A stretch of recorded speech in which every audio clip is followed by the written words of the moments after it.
तुम्हें से कथा लग बुझिला तो ए रसी तो सतने में तुमको बेटी बोलो तो काहे के अपना होय के नो कथा रे तमे रागी जाओ छ अरे काहे रागी जे तुमको देखि दिबती से हमर धर्म थिला सेई दुष्ट और सिरनु में तुमको बचाइले आ पुरी सममति तो सब तम भले पाउची भले नहे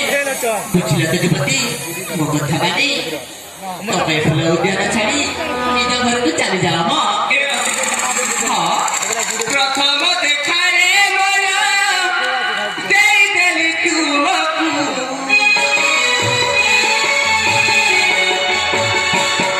नहीं दिया दालूती बहुत दरिया तू देखा रे मोरा देई देली तुमको ली गई दिया दालूती मोरे हरलिया तू पीले मोरे